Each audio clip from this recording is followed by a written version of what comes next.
कौशाम्बी में इस वक्त सीएम योगी आदित्यनाथ अपनी बात रख रहे हैं, संबोधन दे रहे हैं। सुनिए क्या कुछ कह रहे हैं।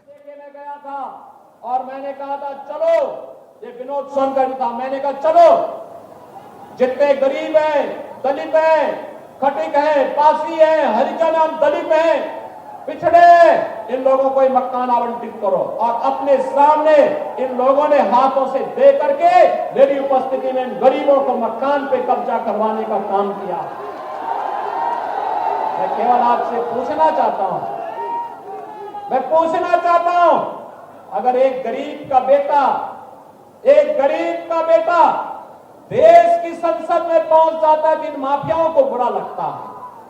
आज हम लोगों को अच्छा लगता है जब विनोद सोनकर कौशाम्बी की सेवा तो करता ही है, लेकिन जब मैं त्रिपुरा जाता हूं तो त्रिपुरा में भी मुझे वहां सेवा करता हुआ विनोद सोनकर दिखाई देता है।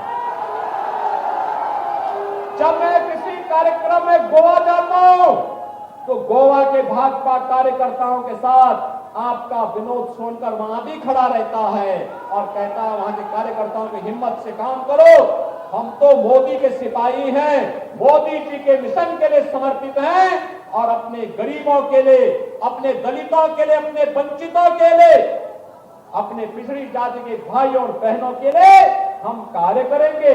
ये मुझे वहां भी दिखाई देता है। मैं महाराष्ट्र गया, ये वहां दिखाई दिया। मैं कर्नाटक गया, ये वहां मुझे दिखाई दिया। मैं तेलंगाना गया, ये मुझे वहां दिखाई दिया। मैं उड़ीसा गया, उड़ीसा में भी अनुसूचित जाति के कार्यकर्ताओं के साथ विनोद सोनकर मजबूती के साथ खड़ा होता हुआ दिखाई दिया। और बहनों और भाइयों, हम हिमाचल जाते हैं तो भी विनोद सोनकर वहां कार्यकर्ताओं के साथ खड़ा रहता हुआ दिखाई देता है।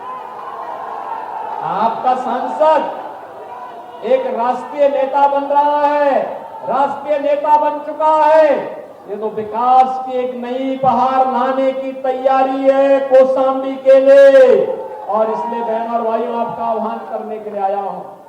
गुमराह करने के लिए तमाम लोग आएंगे, तमाम प्रकार की बात बोलेंगे, तमाम प्रकार से झूठ बोलेंगे, तमाम प्रकार के वीडियो बना करके, ऑडियो बना करके गुमराह करने का प्रयास करेंगे। किसी के बहकावे में आने की आवश्यकता नहीं। ये अग्नि परीक्षा का समय नहीं है, यह समय तो है कमल खिलाने का समय है, कमल खिलाने का समय है। और कमल खिलाने के समय के साथ यहां पर हम लोग इस बात को सुनिश्चित कराएं, ये सुनिश्चित कराएं